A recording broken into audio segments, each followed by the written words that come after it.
नमस्कार विद्यार्थी मित्रांनो, आज आपण इयत्ता 9वीच्या मराठीच्या पाठ्यपुस्तकातील 19वा पाठ प्रीतम या पाठाचा अभ्यास करणार आहोत। विद्यार्थी मित्रांनो, प्रीतम या पाठाच्या लेखिका आहेत माधुरी शानबाग। सुरुवातीला आपण लेखिकेचा परिचय बघूया।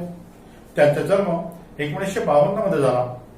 प्रसिद्ध लेखिका व विज्ञानाच्या प्राध्यापिका, स्वप्नाकडून सत्याकडे, रिचर्ड फेनमन एक अवलिया संशोधक, CNR राव अनोख्या रसायनाने बनलेला माणूस, APJ अब्दुल कलाम एक व्यक्तिभेद, JRD एक चतुरस माणूस, brain waves, letters to a young scientist इत्यादी पुस्तके प्रसिद्ध आहेत। त्यांच्या अनेक विज्ञान कथाही प्रसिद्ध आहेत।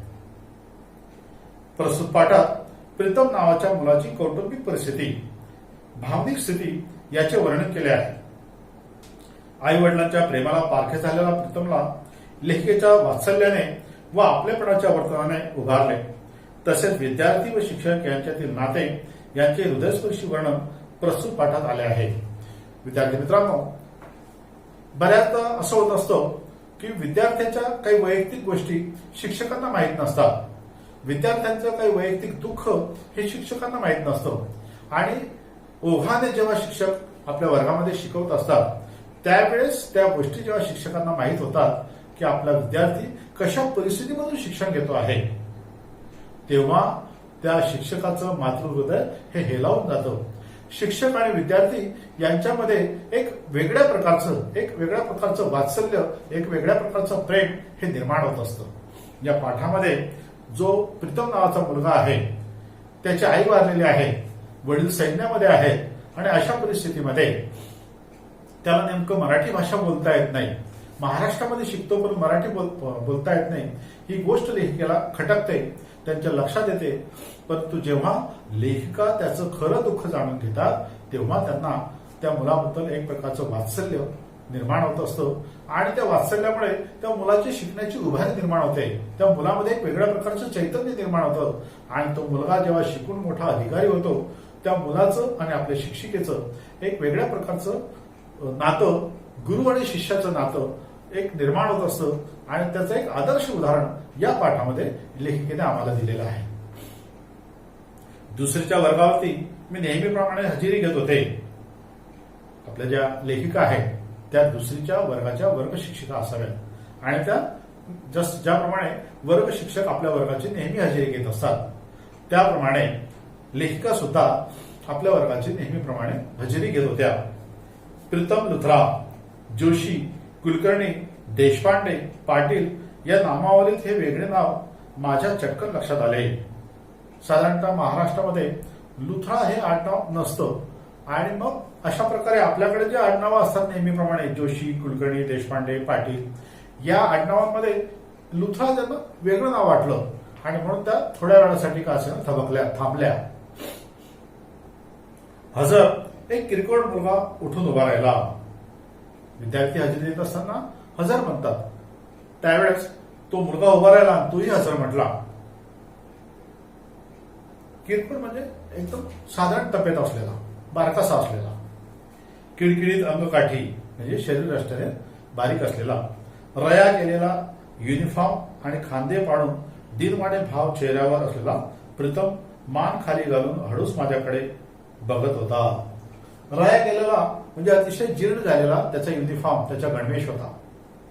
त्याचबरोबर अतिशय दिनवाणे म्हणजे अतिशय गरीब चेहरा करून तो आपल्या लेखिकेकडे, आपल्या शिक्षिकेकडे बघत होता।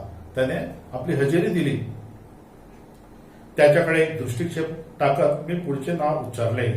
दृष्टिक्षेप म्हणजे त्याच्याकडे एक नजर टाकली की नेमका कोण आहे हा विद्यार्थी, असं म्हणून त्याच्याकडे त्यांनी बघितलं आणि बघितल्यानंतर पुढच्या विद्यार्थ्याचं नाव उच्चारलं। त्या वर्गाला मी पहिल्यांदाच वर्ग शिक्षिका म्हणून शिकवत होते। ते वेगळे नाव म्हणून माझ्या लक्षात राहिले। थोडे दिवस गेले आणि उमजत गेले की प्रीतम अगदी एकलकोंडा, घुमा, अबोल। एकलकोंडा म्हणजे एकटा राहणारा, अबोल कोणाशी न बोलणारा, घुमा म्हणजे अतिशय गंभीर चेहरा करून बघणारा, कुणाशी न मिसळणारा असा मुलगा आहे। हा जो प्रीतम होता हा कुणामध्येही आपल्या मित्रांमध्ये मिसळत नव्हता, त्याला मित्रच नव्हते मुळात. तो कधीही कुठल्याही उपक्रमामध्ये भाग घेत नाही. लेखिकेच्या अजून लक्षात आलं की वर्गामध्ये शाळेमध्ये जे उपक्रम असतात त्या कोणत्याही उपक्रमांमध्ये हा प्रीतम भाग घेत नाही. आणि ही गोष्ट नेमकी लेखिकाला खटकली. कसा बसा काठावरती पास होतो, त्याचा अभ्यासही कच्चा, कसा तरी तो काठावर पास होतो. वर्गात शिकवताना खूपदा खिडकी बाहेर रिकाम्या आकाशाच्या तुकड्याकडे एक टक लावून बघत राहतो आणि खिडकीच्या बाहेर काहीतरी विचार करत राहतो, आकाशाकडे बघत राहतो, खिडकीच्या बाहेर बघत राहतो. ही गोष्ट लेखिकेच्या लक्षात आली. एकदा त्याच्या निबंधात इतक्या चुका निघाल्या की मी त्याला थांबून घेतलंय आणि म्हटलंय. लेखिकेने त्याचा निबंध तपासला. त्या निबंधामध्ये खूप चुका होत्या. लेखिकेच्या लक्षात आलं की याला आपण काहीतरी म्हटलं पाहिजे. जेव्हा सगळी मुलं वर्गाच्या बाहेर निघाली शाळा सुटल्यानंतर, लेखिकेने त्याला थांबून घेतलं आणि मग लेखिका त्याला जणू काही रागावल्या. लेखिका म्हटल्या की नीट मराठी लिहिता येत नाही, तुझ्या आई वडिलांना मला ताबडतोब भेटायला सांग. बऱ्याचदा विद्यार्थी जेव्हा चुकतात, खोड्या करतात, चुका करतात, तेव्हा शिक्षक त्यांना आई वडिलांना भेटायला सांग अशा प्रकारची सूचना करतात. लेखिकेने सुद्धा त्याला सांगितलं की तुझ्या आई वडिलांना मला भेटायला सांग. तू दिवसेंदिवस आळशी होत चालला आहेस. तुझ्या पालकांना तुझा बेजबाबदारपणा कळायला हवा. साधे शब्द लिहिता येत नाही. लेखिका त्याला म्हटलं की साधे साधे शब्द आहेत, तुला लिहिता येत नाही. अशा प्रकारे लेखिका त्याला जेव्हा रागवल्या तेव्हा तो घाबरला. घाबरत अडखडत एक एक शब्द उच्चारत धीर एकवटून बोलल्यासारखा प्रीतम म्हणाला. तो त्याला आई वडिलांना भेटायला सांगितलं तेव्हा बिचारा घाबरला आणि एक एक शब्द त्याने संग्रहित केले, एकवटले आणि मग तो उत्तर द्यायला तयार झाला. तो म्हणाला, बाई, माझे वडील सैन्यात जवान आहेत, म्हणजे सैन्यामध्ये नोकरी करतात, सैनिक आहेत. ते दूर सरहद्दीवर असतात, आमच्या देशाचे रक्षण करतात. 4 वर्षापूर्वी माझी आई वारली. मग मी त्यांच्याबरोबर 1 वर्ष बंगालात होतो. त्यापूर्वी मी पंजाबी शिकलो. याच वर्षी मी इथे मामा मामींकडे आलो. मला मराठी नीट येत नसल्याने बाकी विषय सुद्धा कळत नाही. आणि अशा प्रकारचं त्या प्रीतमचं दुःख होतं की 4 वर्षापूर्वी आई वारली, वडील सैन्यामध्ये आहेत, तो पंजाबमध्ये शिकला, तो बंगालमध्ये शिकला. हे एवढी राज्य फिरत असताना त्याला मराठी मुळीच येत नाही. आणि हे दुःख असल्यामुळे तो मराठीमध्ये व्यवस्थित लिहू शकत नाही, वाचू शकत नाही. त्याच्यावर लिहिण्यामध्ये अनेक चुका असतात. आणि मग त्या लेखिकेना सुद्धा त्याच्याबद्दल एक प्रेम निर्माण झालं, वात्सल्य निर्माण झालं. त्यांचं मातृहृदय जागृत झालं. त्या म्हणाल्या, तुला आणखी कोणी नातेवाईक नाही? माझा आवाज आता एकदम खाली आला होता. खाली आला होता म्हणजे अतिशय नम्र भाषेमध्ये त्या विद्यार्थ्याशी त्या बोलत होत्या. विद्यार्थी म्हणतो, प्रीतम म्हणतो, नाही बाई, मग तुझ्या मामांनाच मला भेटायला सांग. आणि मग लेखिकेने सांगितलं की तुझ्या मामांना भेटायला सांग, मी त्यांना अडचण सांगते. तेव्हा तो म्हणतो, नको नको, माझ्याबद्दल तक्रार केली तर माझी मामी जी आहे तू खूप टाकून बोलते. मग मामा मला मारतात. मामी टाकून बोलते म्हणजे खूप रागवते आणि खालच्या स्तराचं बोलते. आणि मग मी चूक केलेली आहे ही जेव्हा माझ्या मामाच्या लक्षात येते त्यावेळेस मामा मला रागवत असतात. मी नापास झालो तर बाबांना सांगून ते मला बोर्डिंगला ठेवणार. आणि मी नापास झालो ही गोष्ट जर त्यांच्या लक्षात आली तर ते बाबांना सांगतील आणि मग ते मला बोर्डिंगमध्ये ठेवतील.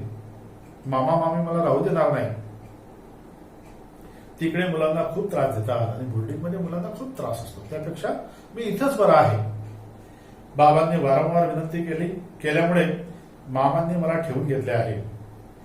त्याचे बोलके डोळे आता भीतीने भरले होते. त्याला भीती वाटत होती की आपली तक्रार आपल्या शिक्षिका आपल्या मामांकडे जर केलं तर ते रागवतील, ते मारतील. आणि म्हणून त्याच्या डोळ्यामध्ये ती भीती निर्माण झाली. ते आपल्याला बोर्डिंगमध्ये टाकतील अशा प्रकारची भीती त्याच्या डोळ्यामध्ये निर्माण झाली. माझ्याकडे याचना करत होते. त्याचे जे डोळे होते ते लेखीकडे याचना करत होते, विनंती करत होते, विनवणी करत होते. आधीच मामीची 3 लहान मुले तिला खूप त्रास देतात. मामींना लहान लहान 3 मुलं आहेत. ती मुलं खूप त्रास देतात. माझा त्रास जर त्यांना झाला तर ते खूप त्रास करून घेतील स्वतःला. त्यात माझा त्रास नको. एरवी म्हणजे नेहमी शब्दही न बोलणारा प्रीतम आजूबाजूला मुले नाहीत म्हणून बडबडा बोलत सुटला. बडबडा बोलत सुटला म्हणजे एकसारखा बोलत राहिला. त्याची काय अडचण आहे त्यांनी पूर्ण शिक्षिकेला सांगून टाकली. त्याच्या विचित्र आडनावाचा, अबोलपणाचा काही कळत नसल्याचा खुलासा कळाला. तसे माझ्या काळजात काहीतरी लख हलले. त्यांना असं वाईट वाटलं खूप की या मुलाला आई नाही, वडील लांब राहतात, हा मामा मामींकडे राहतो, याला मराठी बोलता येत नाही आणि त्यामुळे एवढ्या त्रासामध्ये वागत असलेला मुलगा, वाढत असलेला मुलगा आपल्याकडे आलेला आहे, आपण त्याला मदत केली पाहिजे. अशा प्रकारच्या वेगळी भावना त्या लेखिकेच्या मनामध्ये निर्माण झाली. मी चक्क त्याला जवळ घेतले. क्षणभर त्याने अंग चोरून घेतले. अंग चोरणे म्हणजे थोडा मागे सरकला. अंग चोरणे, मागे सरकणे. 7-8 वर्षाच्या मानाने त्याचा देह खूपच किरकोळ म्हणजे बारका होता, सुकल्यासारखा होता, म्हणजे बारीक होता. मी त्याच्या चेहऱ्यावर हात फिरवत म्हटले, प्रीतम, मला यातले काही ठाऊक नव्हते. ठाऊक नव्हते म्हणजे मला यातलं काहीच माहीत नव्हतं. ठाऊक नसणे, माहीत नसणे. असं कर, उद्यापासून दुपारच्या सुट्टीत लवकर डबा खा. डबा आणत असेल ना तर दुपारच्या सुट्टीमध्ये लवकर डबा खाऊन घे आणि खाल्ल्यानंतर खेळण्याऐवजी माझ्याकडे ये. मी तुला मराठी शिकवेन आणि मग बाकी विषयी तुला सहज समजतील म्हणजे माहीत होतील. मी तुला मराठी शिकवेन, बाकीचे विषय सुद्धा तुला सहज लक्षात येतील. अशा प्रकारे लेखिकेने त्या प्रीतमला मधल्या सुट्टीमध्ये, मधल्या वेळेमध्ये भेटायला सांगितलं. त्याचा अभ्यास पूर्ण करून घ्यायचं त्यांनी ठरवलेलं होतं. विद्यार्थी मित्रांनो, पाठाचा अर्धा भाग झालेला आहे. या ठिकाणी आपण थांबूया. बाकीचा जो अर्धा भाग आहे आपण पुढच्या तासिकेला घेऊया. धन्यवाद.